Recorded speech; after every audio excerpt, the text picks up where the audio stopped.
the whipping boy. But they say media is mirror of society. And in the previous session we had Albertina telling us that all these commissions, all that, these are all, you know, I mean, they're not really doing their work the way they should be doing.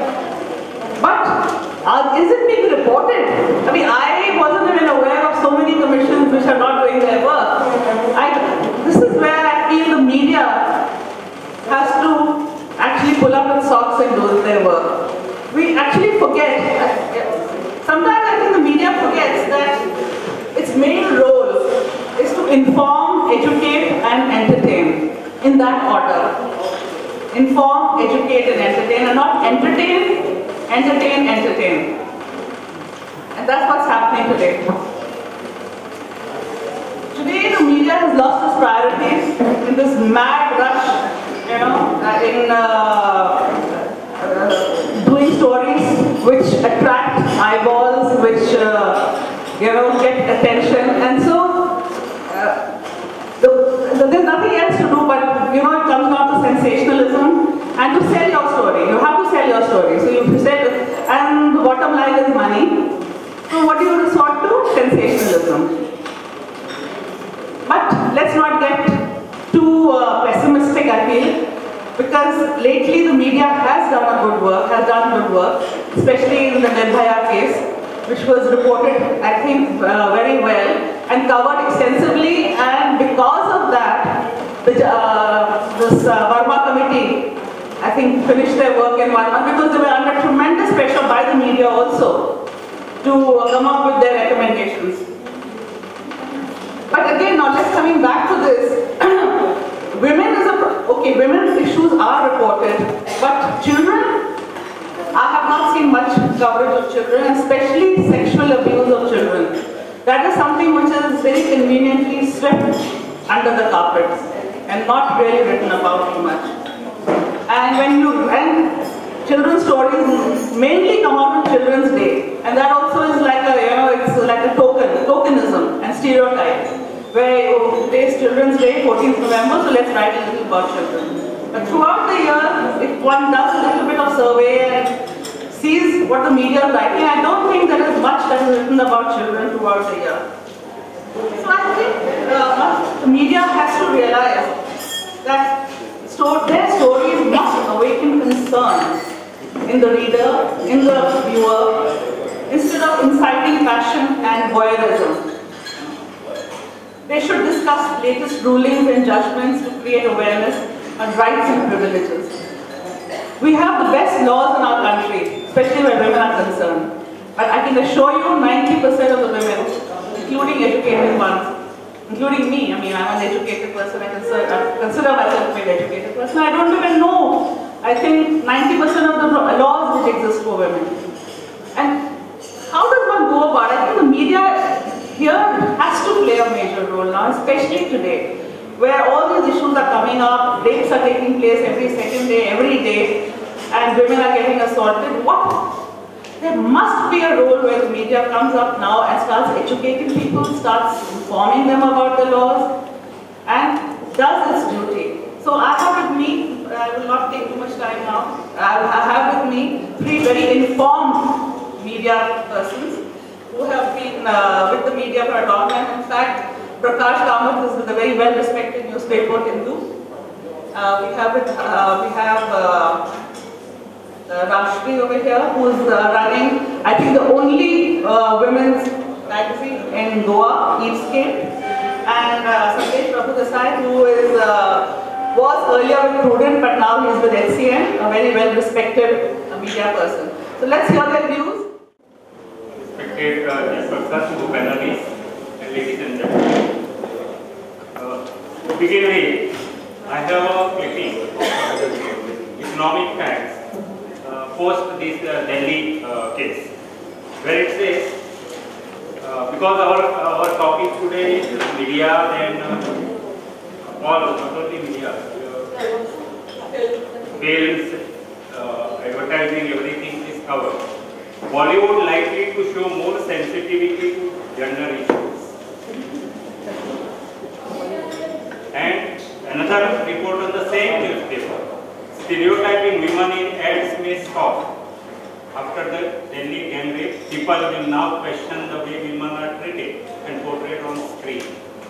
So this debate is starting. It's a good thing. If not done with sensitivity, this advertisement side,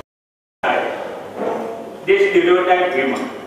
Sometimes threaten them as sex objects. These are the concerns. People today are questioning everything, from films to advertising. Now the point is, when we say more women are getting empowered, educated, economically independent, then their role also becomes very crucial, because women, male customers is increasing number of female customers, and they influence a lot of buying decisions. If that is so, then women also have to assert themselves when it comes to consumer taste, buying products which are advertised by making female as a object. So I think that aspect we have to consider. Why not reflect this in demanding sensitivity from the advertisers? About films, when we say some films through item numbers, lewd dialogue, rape scenes, teasing, stalking, all these send out wrong signals, and substantially endorse all this kind of behavior is fine. That is what happens. See, we have to understand that films in our country is a major mass communication tool. So, lot of our masses are not even literate or semi-literate. So, when this is there, our filmmakers also have to be very conscious of their responsibility. Since these are the mediums where freedom of expression comes, I will not say that you censor and you. I would rather suggest that it is the introspection and it is the self-regulation which is very important in this aspect. Coming to media, let us accept the ground reality about changing dynamics of media functioning. Nandini said media has to educate and all that. But the ground reality today is something different.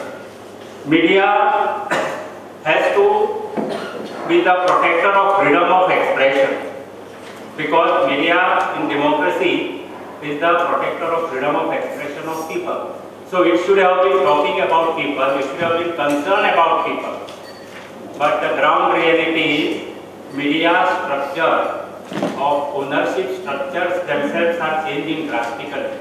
Media is becoming a commercial enterprise. Let us accept it. And it is driven by profit. Not only profit and more profit, but also media is driven by revenue side, much strong. Therefore, for media, what becomes important is content which drives revenue, entertainment. That is why we say entertainment dominates. That is why the advertiser drives the content. See, it is very simple. Earlier days, if you recall, we had only print media. Our newspaper was priced at a particular price, and now also I will tell you. Say, for example, my paper Hindu. That paper, how much you pay? You pay around 5 rupees to buy the copy.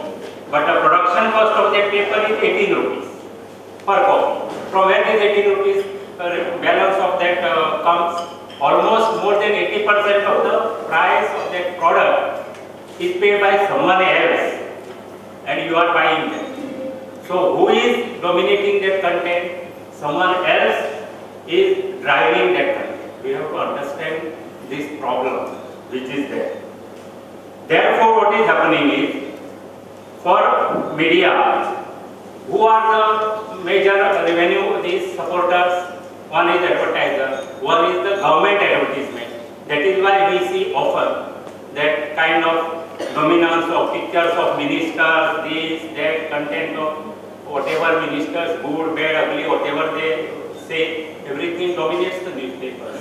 So these are the aspects we have to understand. Now, therefore, what is happening is slowly but steadily, editorial content is getting sidelined.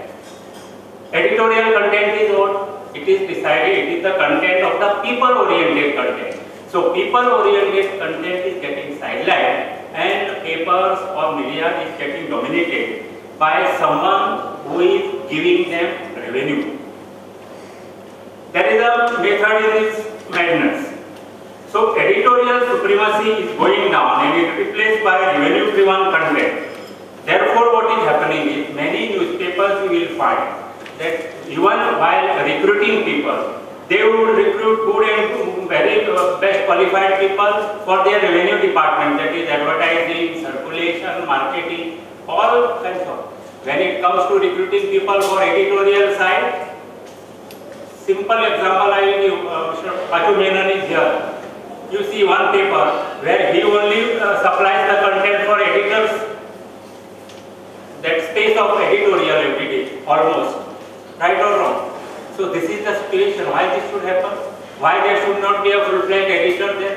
That means whoever is editor, paper runs. Now, fault lies with whom? Anything chalta hai for you reader.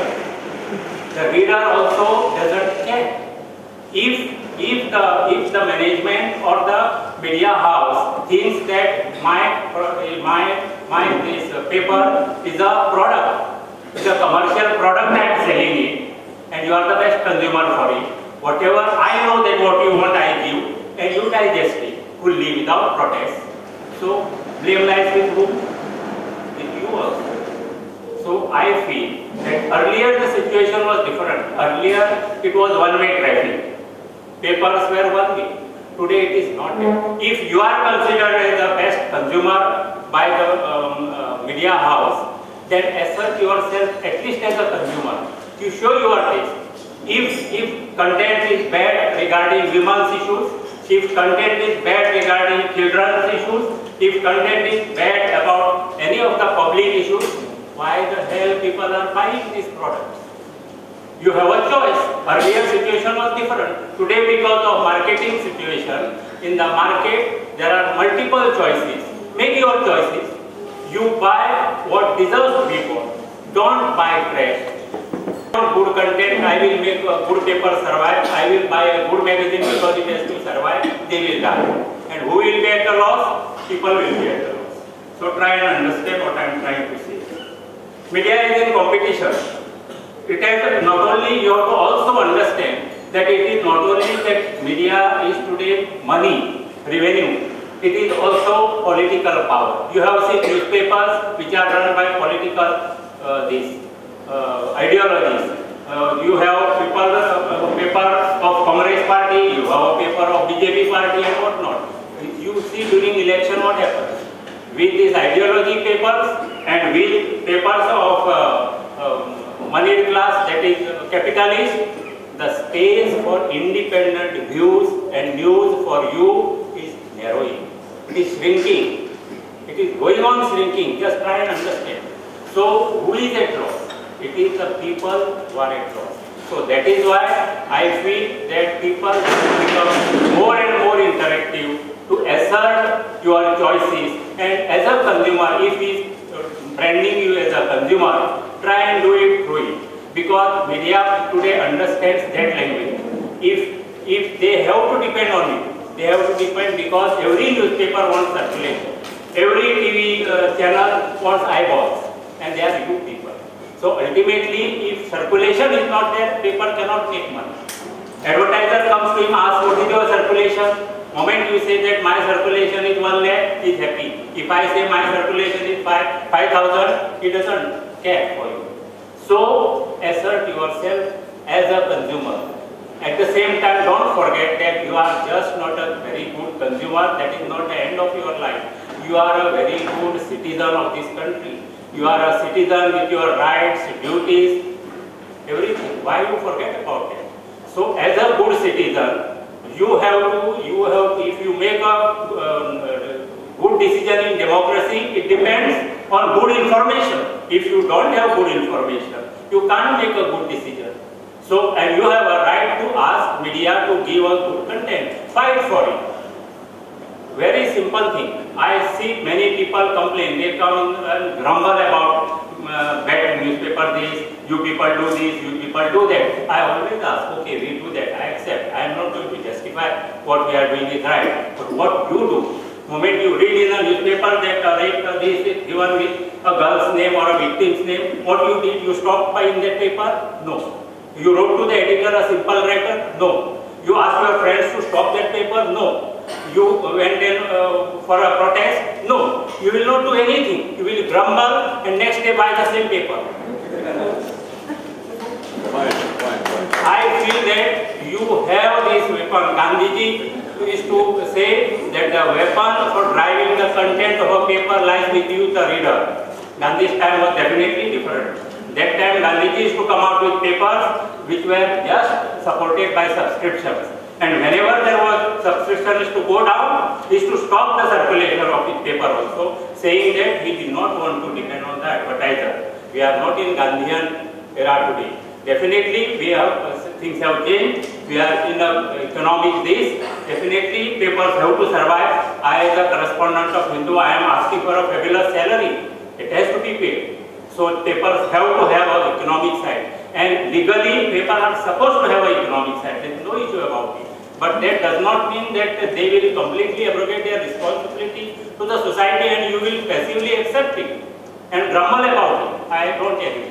So I feel that as a reader, you can't assert, you assert as a consumer about your preferences and see that good content, quality content is there in your piece. Or stop that. Work out to stop circulations of bad papers. You can do it, definitely. So I feel that people, unless they assert themselves, you will not get good media. As she said, media is also a reflection of society. If you deserve crap and all that, you will get it. If you deserve better, fight for better. Thank you. Thank you, Prakash. You gave a good view of the role of the civil society in this. We will, I think, open this up for discussion later, but I really feel that if a newspaper costs 18 rupees to 25 rupees, why not let the consumer pay that much? Maybe then they will feel responsible for the content. Because when you go to the market and you buy something for 100 rupees, and it turns out to be trash, you take it back to that shop and you return it and you fight. Because your 100 rupees has gone. Here it is 5 rupees, 2 rupees, 1 rupee. So I think we'll take it up for discussion. Yeah. Well, I am sorry that I was not here since morning, and I really feel bad that I am not a reporter anymore. Because of which I am losing a lot. If I was a reporter, then I would have told my editor to give me this assignment and the whole day I would have done it. That's why I really don't know what has been discussed since morning. I was getting a little just when Albertina was speaking and I reached at that time she didn't see me. In fact, there is one good debate I think we are going to listen to in time of Festival of Ideas. The opening session itself is on this issue about the women and media, where it's not going to be a lecture, though it's normally a lecture series. It's a panel discussion where people from advertising field, people from TV media, people from film industry. I think they were trying to get somebody from the censor board. I don't know whether their names. So all these people will come and we are going to have very good insight about this whole thing. I feel personally that media, of course, as usual, anybody will say needs to play a conscious role, this, that, all these things. But sometimes we go with the society, and we should be little ahead of the society. It's very, very important. Like even in this case, what we are discussing nowadays is basically rape has become gang rapes or rape. Basically, I find I read a lot about this, whatever appeared in the papers, whether it is national, local, but very little I could read about one aspect, that basically rape is a criminal assault. And it is like any other criminal assault. And in any other criminal assault, basically the accused will be punished and not the victim. But here in the case of rape, what happens is that the accused is punished, but sometimes punished, sometimes not punished.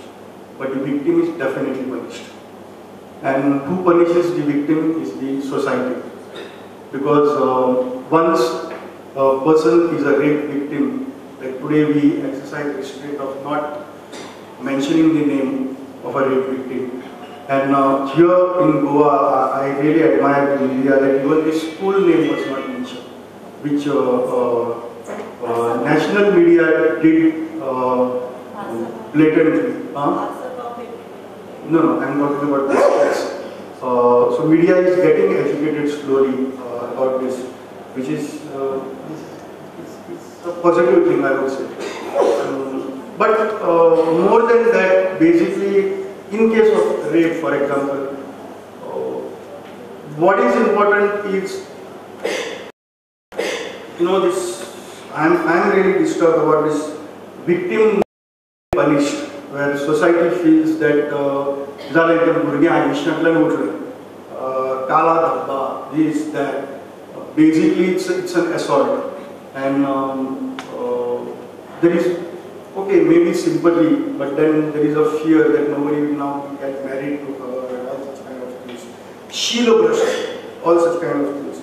And I found very little, whether in debates or even in the articles, about educating the society about this whole thing, which I feel media should do. Of course, I wrote about it, but you must have not read it because it is not a newspaper, like Prakash said. Lots of advertisements, and because of that, I am 101% sure that you must have not read it, because it came in a very small newspaper which nobody buys. Okay, and there are some good articles people write, nobody reads. So that is one thing I find that overall, I was discussing during when we fixed up this debate. I had gone to meet Rajdeep, he had come here, and he comes for the Christmas. We were just discussing with him, and I asked him that so much, debates, everything was there about this Delhi case, and soon after that, within 2-3 days, another rape takes place. What is this? That your media is only for certain class, and actually that class never watches media? What is it? Of course, I don't think it is that, because everybody watched what came on TV. But maybe it is also when we continuously keep glorifying this whole thing. There is a lot of negative glorification also. And that negative glorification, I feel that media is also responsible for that. Negative glorification. And basically, a lot of sensational reporting. Earlier, it is not that, I remember I was just discussing with one of the social activists at trade unions, we were just discussing about it. And then the trade unionists said that, what is it? The number of rapes have increased or number of reportage? Is it more reportage? I feel it is not even reportage, but it is just from inside page to front page and from single column to 4 columns and then headlines. All such kind of things have started happening because suddenly this issue has become a big issue. As though nothing was happening yesterday. Yesterday also it was happening, today also it is happening. But it has gone into 4 columns, 5 columns. Then what to write in 4 and 5 columns? I really wonder if there is a rape and a gang rape, then what will you write in 5 columns? Then you have to put all juicy stuff into it. Then you have to sensationalize the book. And when we sensationalize, I remember there was one case at that time I was with Sunaprant, and we were just supposed to start the newspaper in Panji, and there were people who were training them. And there was an incident where 3 girls from Vadapoi, they came here, Panji, and tied their hands with odni in them, and they committed suicide.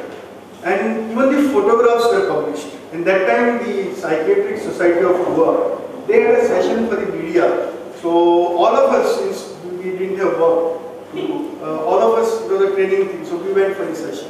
And there they told us that, see, don't sensationalize these suicides. And they gave us an example, which I also remember when I was very small. The first major suicide reported by, at that time, by Gomantak, I think Gomantak was the only Marathi newspaper, with 8-column headline that some boy or a girl committed suicide from Usgaon Beach. And then there were a series of suicide from Usgaon Beach. Because what happened is that when this whole thing was reported widely and what is the spot and where exactly, people basically get, those who are in suicide mode, they get, that is what we were told by psychiatrists, that they get this, the urge gets strengthened and they get that confidence and they know the spot also. That if I go to that spot, I'm definitely going to die. Because somebody has died there. So it is something like that, which may be happening in the case of rapes also, that when we glorify the whole thing, when we sensationalize the whole thing, put juicy stuff into it, then people who have this urge, then definitely that urge increases and they go into it, they don't bother about it. So maybe such kind of things are happening. So I feel that we have to be very careful. Like yesterday, there was a case in Marcel where it was a case of molestation or an attempted molestation. Okay, that kind of case. But on one media, I saw this thing, and one more in Marcel. You know, now rape is there in your mind. So one more in Marcel, ... Okay, so what is it? Like immediately my mind comes that one more in Marcel means one more rape. You know, like that we sensationalize everything, even with headings and everything. So that is where I think we should be a little bit more careful. That are we provoking the people also? We have to. And the other side, of course, is not that media is not playing any role. Media is playing a very good role in Goa as far as this whole thing is concerned, whether at national level or even in Goa. When Vasco thing happened, I think Lokman had a debate day before yesterday. Rajeshri organized one debate on behalf of each state. So many things are happening where now here the debate is taking place. So it is basically people are discussing and even media is discussing what needs to be done and all such things. So, but main thing is I feel that rather than becoming sensational, I think media needs to be sensible. That is very important. And this sensibility needs to grow in many folds than what we are doing right now. Sometimes we also go with the wind. Now I don't know the Vasco headmistress, what kind of person she is. Nothing I know. I don't know her. I just try to find out something from here, from my office. But one thing I really wonder, and I was just thinking as a media person, I will do something about it.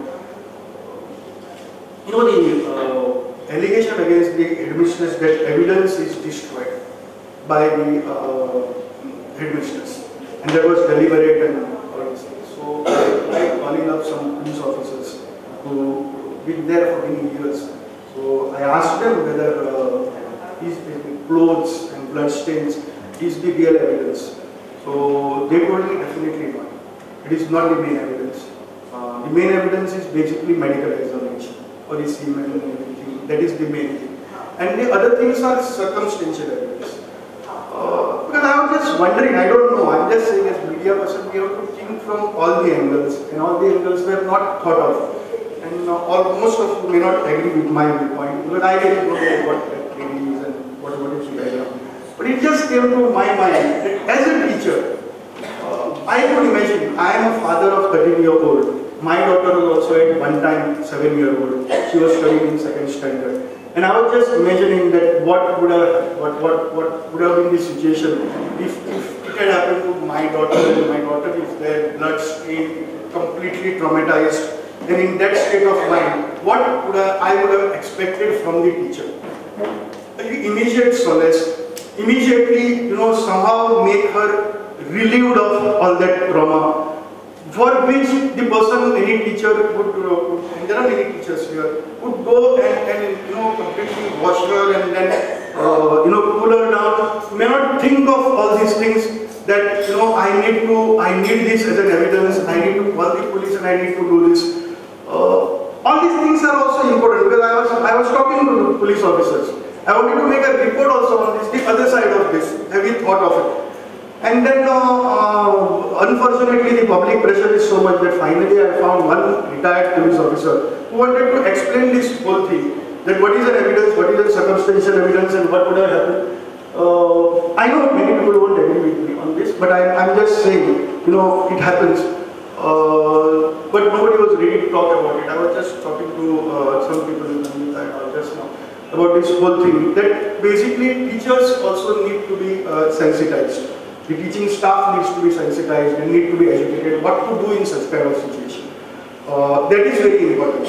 So maybe it has happened out of ignorance and maybe out of just, that I need to do something and not out of, basic intention that the person who raped her should be protected.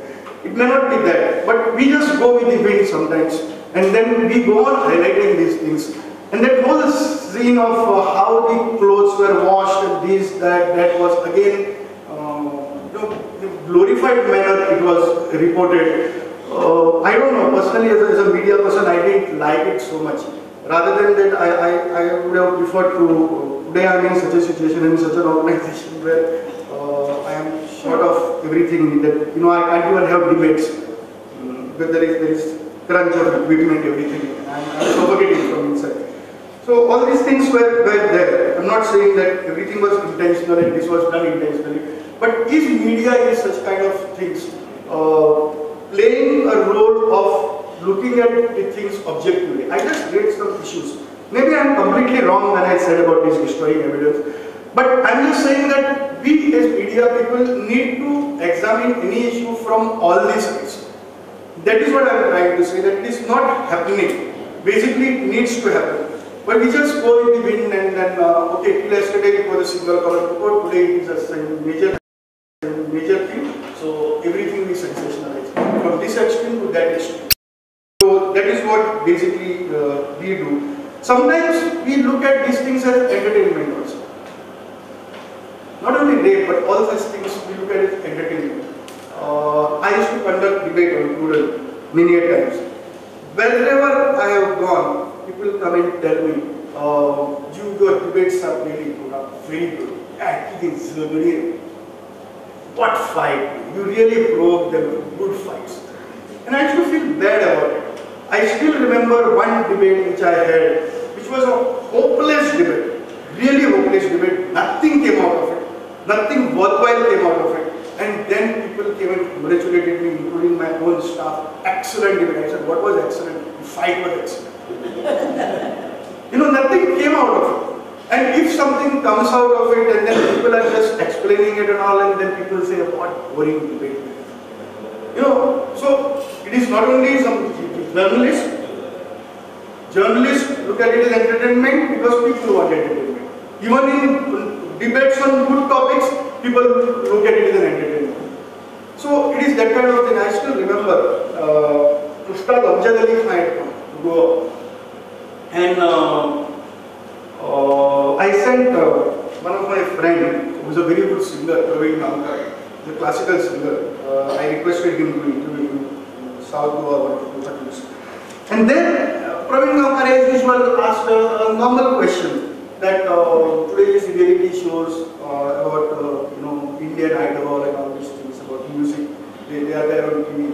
Does it help to develop the music, or is it does it have a negative effect? And Ustad Amjad Ali Khan said that it is neither this nor that. Okay, neither helping the music development of music, nor it is affecting them, but it is completely different. And he gave a completely different answer, and I was thinking about it. He said that viewers nowadays like to watch people getting defeated. in reality shows there are competitions. And when somebody is defeated, I feel nice about it. It is that kind of perversity which is coming into society. Because of that, reality shows have become very popular. So you know, this is quite a disturbing thought. I feel that media is also running behind such kind of things today, where this perversity, is taken care of very well. Where everything we look at it as entertainment. Entertainment means we will not say it is entertainment, but sometimes we read all those jokes with very lot of interest.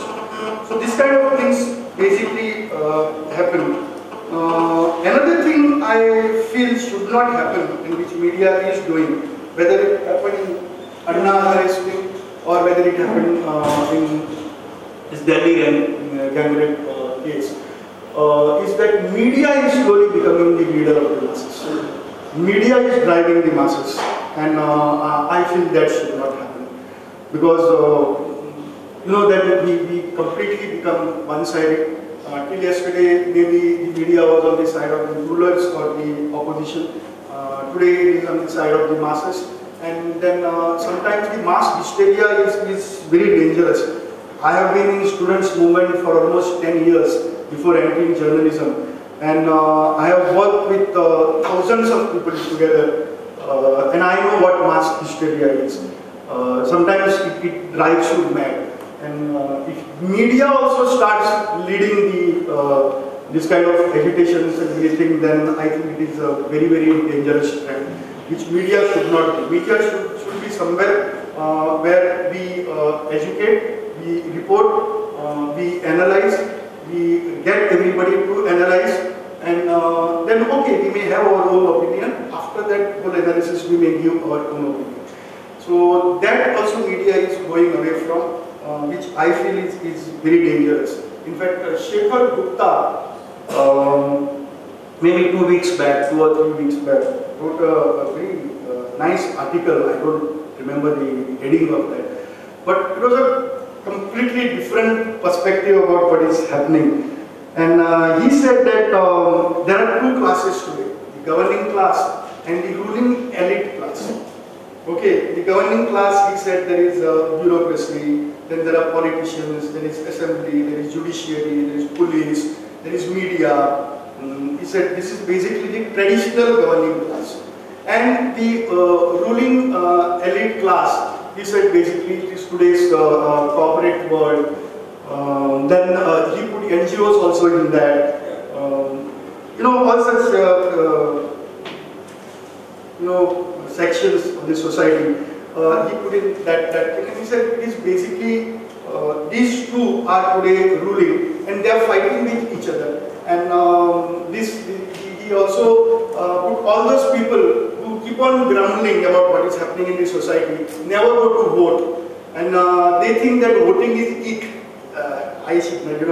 I met one doctor once when I was working for Sunabran, and there was this Manohar Parrikar's government had come out with some controversial CD, and this doctor asked me, there are many doctors in the video, so one of these doctors asked me, Sandesh, can you just give me that CD?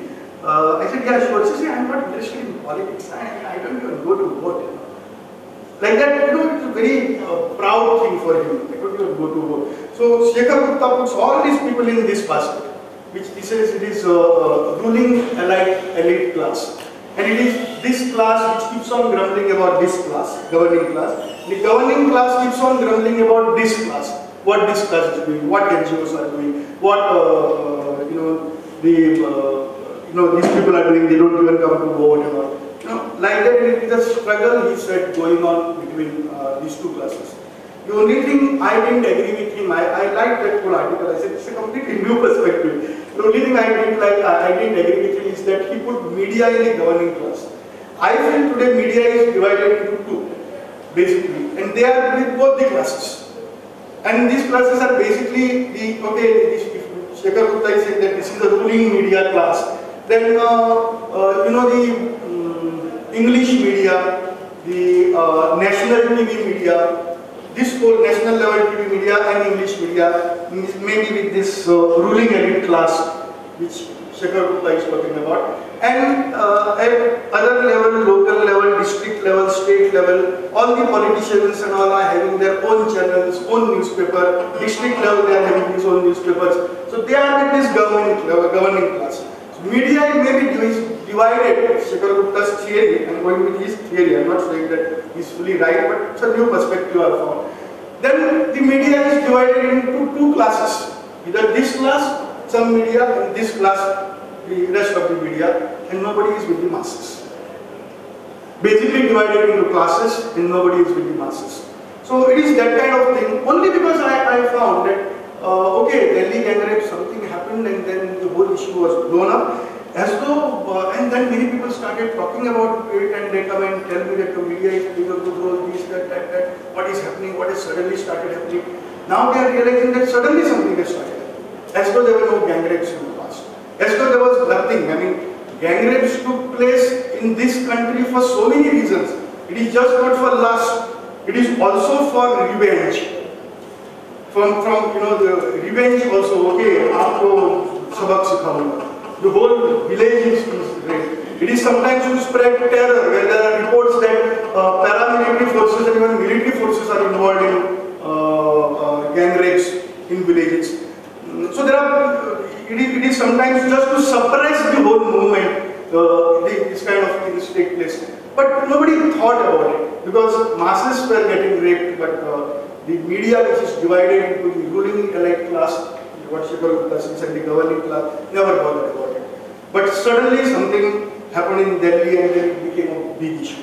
And now also it is becoming a big issue. I remember there was a case in Cape last year, and the father came here and he sat on a hunger strike also. Till I get justice to my daughter, I will not get up from here. But there was no such big uproar over this thing. And poor fellow had to go back. He was from Mumbai, his daughter had come here and she was raped and all these things had happened. But nothing happened at that time.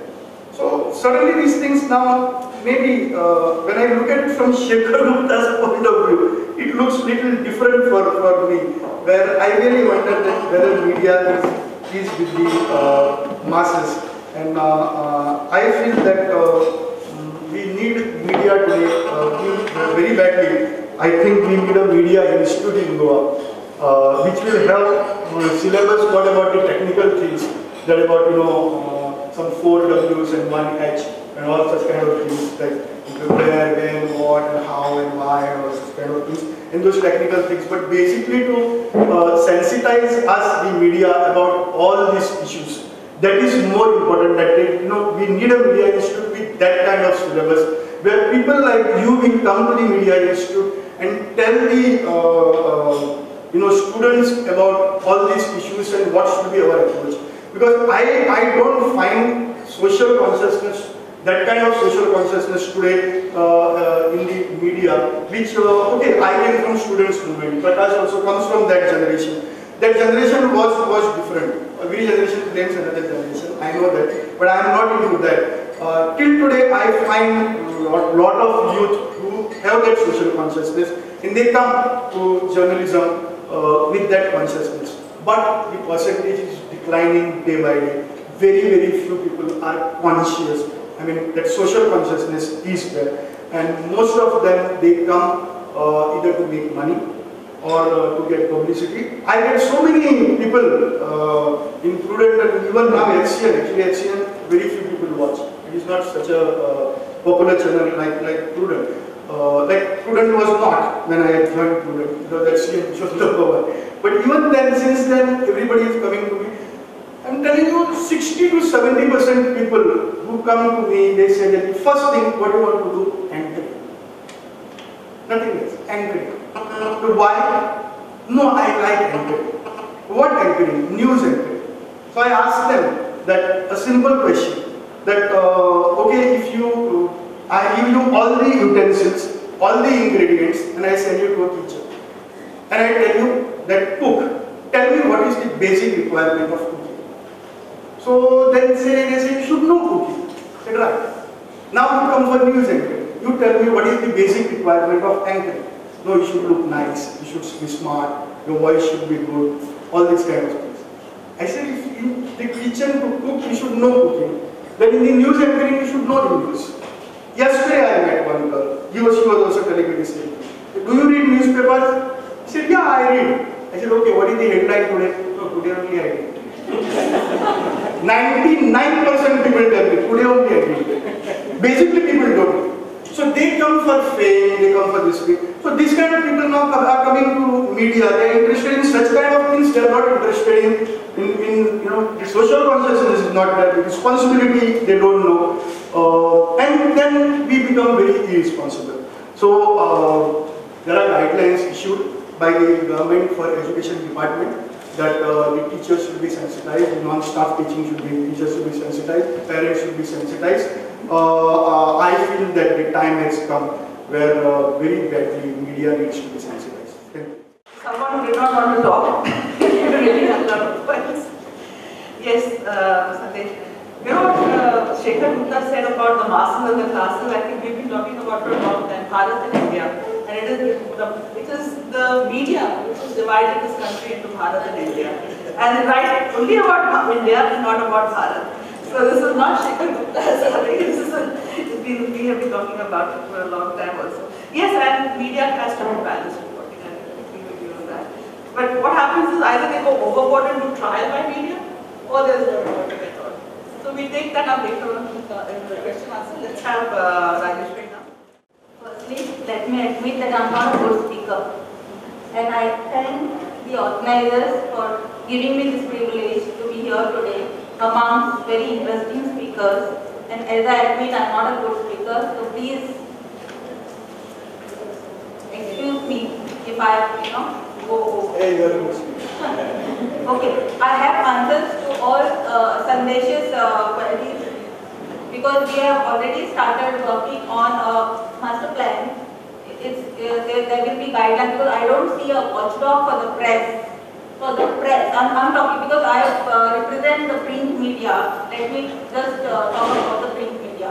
We don't see a watchdog here, and as Mr. Kamath has rightly pointed out, it is the readers who have to come out, and talk about it, but that's not happening in Goa.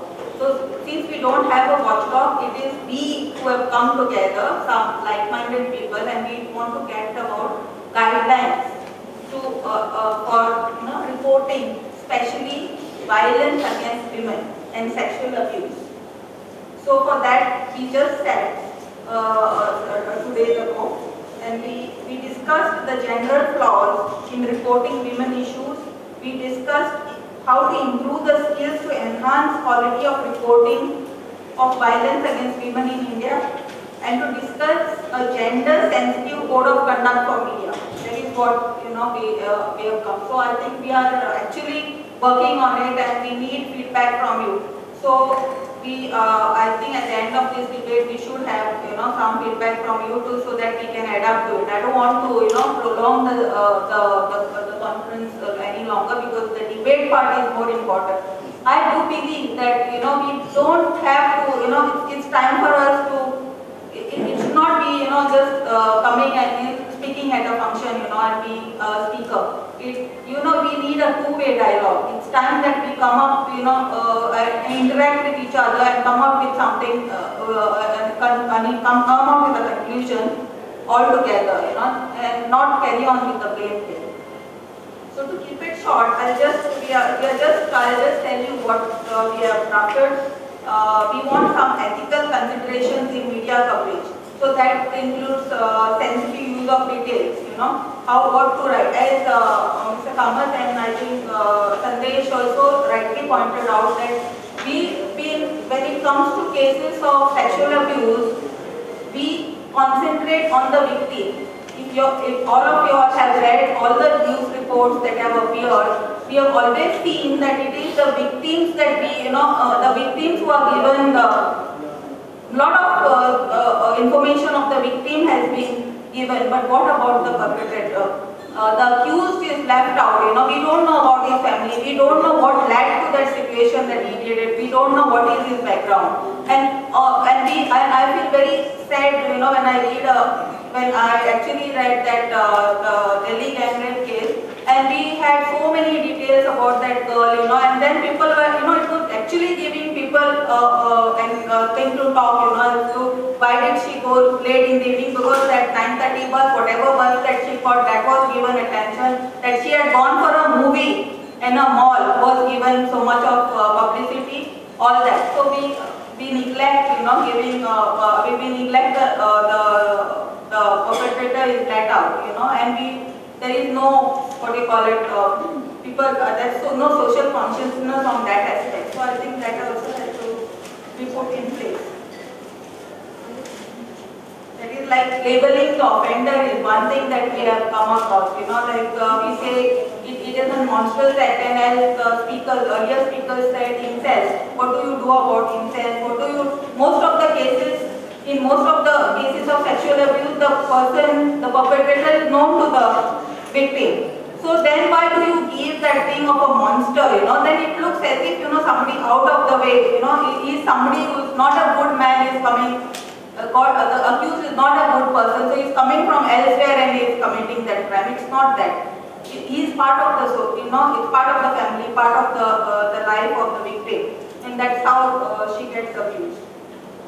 So then, one thing that I take an objection to is to a heading that says man faces child sex charges, and I was talking about it the other day also. So why is this word sex, is being used in, and then, because as a normal society, for us, sex is by consent, so this gives a very wrong message. So that should be an alternative word used, and not go directly to sex. Because I believe that, and most of us also believe that sex, rape is not an, it's not about sex. It's a crime, as Sandesh rightly pointed out. It's a criminal offense, So why get that word into it? And because people read that, Sandesh, how it is. We know how people tell. You just blow that, and then people just read that, and that's how maybe. And we are the final thing that the last thing that I would like to know. Speak over here is that we have the reporters, the journalists, the working journalists are at crossroads with regards to this issue of sexual abuse. We don't know. We are really confused as to whether because we are reporting it, the incidences have been increasing, or we need the feedback from the readers. We don't know whether it is because of the reporting, wide reporting that the cases have been increasing, or are we giving it, like at least I am confused. Or are we just giving it more? We are reporting about more cases that I don't know how it goes. Whether it is because of the reporting, or whether we have come out consciously and reporting about cases that have always been taking place and they were hidden. I don't know. So we are at a crossroads. So here at the end of this celebration, I hope something comes up and we try to reach a conclusion, and definitely we need guidelines for the media. We have to give, the society has to give a guideline to the media to tell them, as to what and how it has to be, how things have to be reported.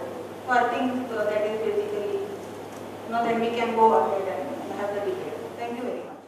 I definitely agree with you that we do need a watchdog, and just for your information, my organization, I have the media also, I have an organization called Media Innovation Communication Center of India. We've been working on a gender code for the last 10 years. And we have developed the gender code. And I do a seminar every year, in fact, in Goa, where I talk about this.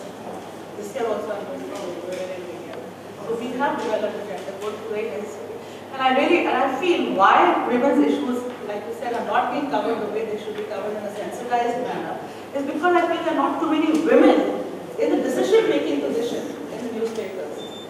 How many women editors do we have? I can count them on one hand.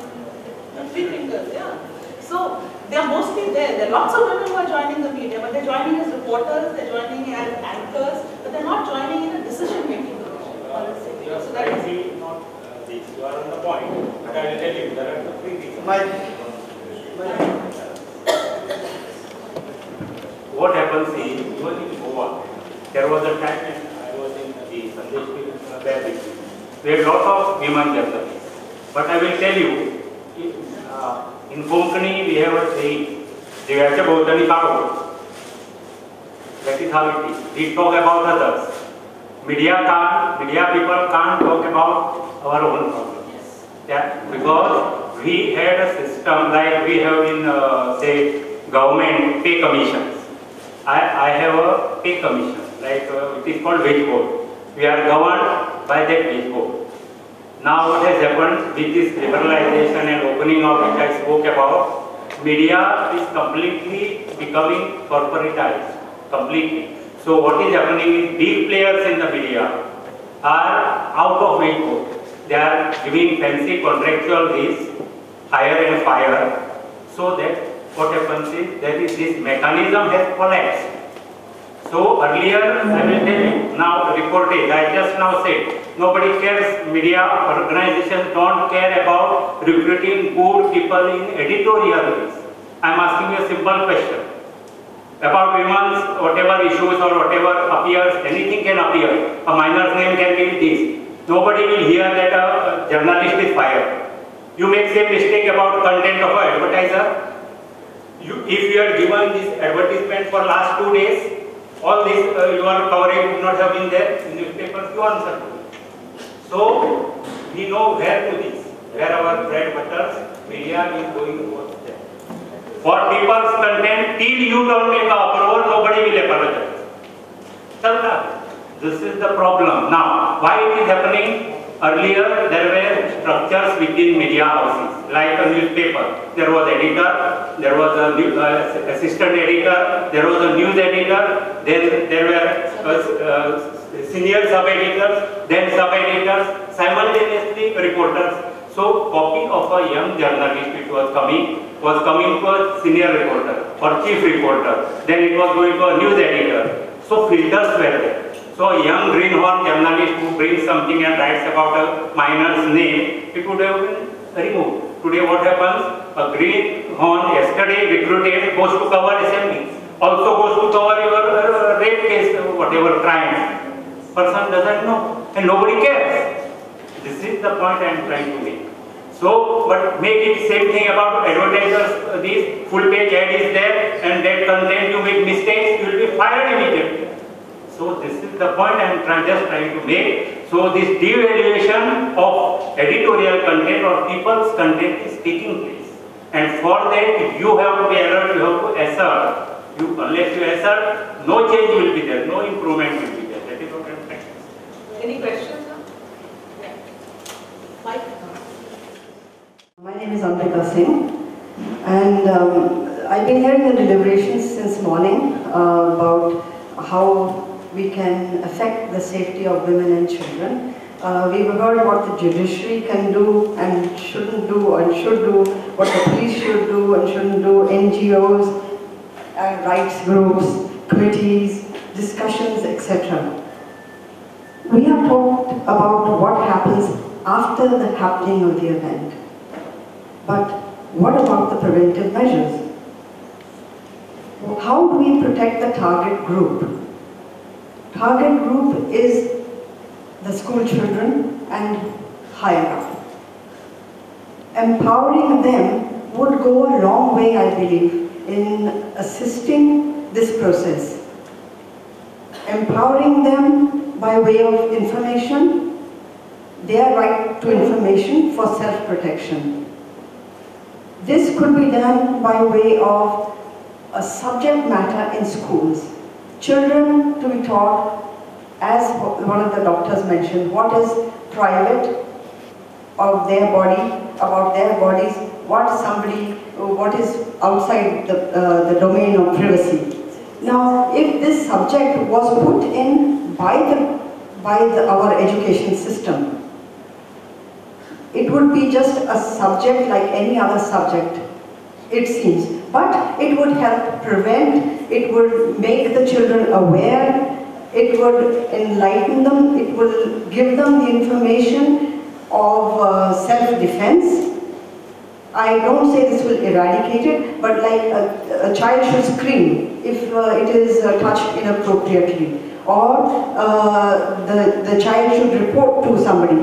These children will not know by themselves, and all parents cannot do that. There are parents in rural areas and villages who are themselves not informed. A few city people may do it. But can we not introduce, can all of us together not unite to introduce one subject on self-preservation of the child and information of the child to tell them what is right and what is wrong, so that the child can take it upon themselves. It might be a small step, but certainly it will be a step, because as the child grows, the subject matter will grow with the child. Yeah, okay, Amrita. When we talk about attitudinal changes, when those things need to be there, and in terms of the responsibilities being taken by civil society and the media, but sometimes even short-term things have to be done.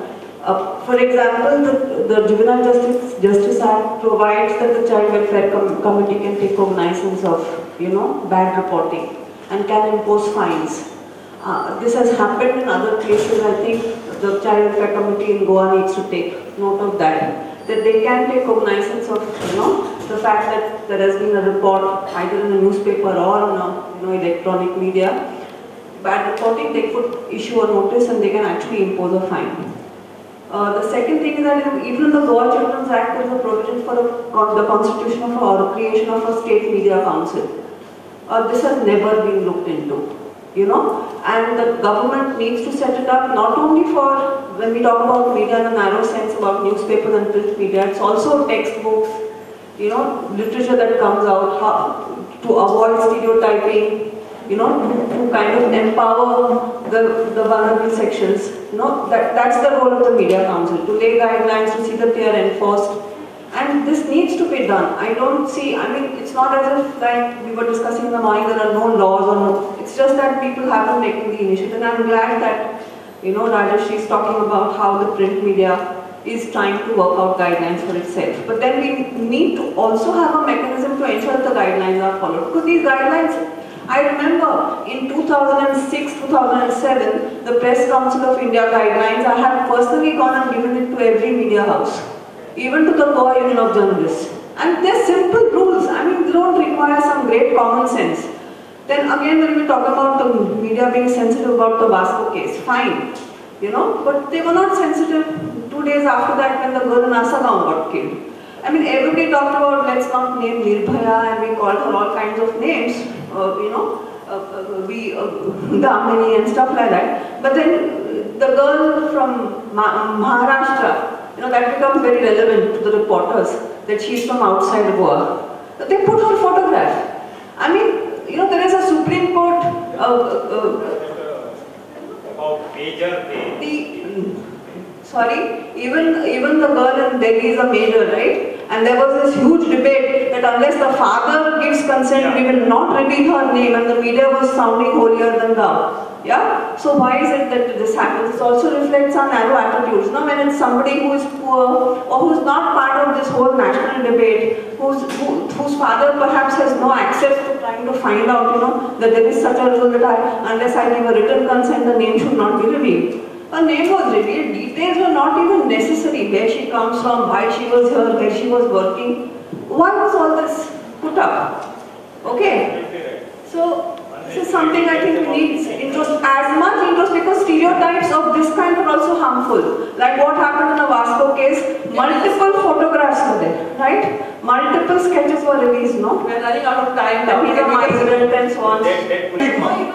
Because of stigma, nothing else. She died afterwards. And she died afterwards. Even now, nobody is revealing her name. No, that's fine. That's fine. No, what you say? We can have this debate off the stage. So when a person is killed, I don't understand it. She is right. What happens? Parents have to give in writing. That is the law. The law itself. Yes. It's not me. Yeah. The media will say we don't want to do it. They make heroes out of themselves. But in this case, nobody is going to point out to them because it's some poor girl. No, I don't think so. It was a poor girl and all these things, because I remember it was reported quite properly, so many things, and maybe you are talking only about English media, I don't know. No. Because Marathi newspapers have reported it quite We can discuss this off the stage. So, any other questions? one more. I think only one more. One of the Suggestions is a separate session. For suggestions and recommendations is a separate session. You can give it during suggestions and recommendations or you want this? Okay, so I'd like this is about everybody's spoken about the bad effects or the negative things. I just like to focus on two aspects of the media which I think are good. One is it's a great teaching tool. And even the so-called bad aspects of media are great teaching tools for children. And we must inculcate media literacy in children to criticize or to question what they see on TV or in video games or in newspapers. And again, this could be part of the school curriculum. You know, whether it is advertising, is the advertisement trying to teach you something? Is it trying to sell you something, or is it trying to entertain you? You know, what is real? What is fantasy? Okay, so simple things with even small children we can do. And the next thing I'd like to say for teenagers, it's the best way to teach teenagers about sexuality. They're not going to sit and listen to a boring lecture of what is right, what is wrong, and morals and values. But you show them one film clip and discuss about it, or you show them one newspaper clipping about a rape or about a gay pride event, and talk about these things. It's wonderful to teach children about sexuality and about sexual safety. So I'm very happy that we have media because it makes it easier to reach children through it. That positive note, after this, please stay on for that, the recommendation was suggestion.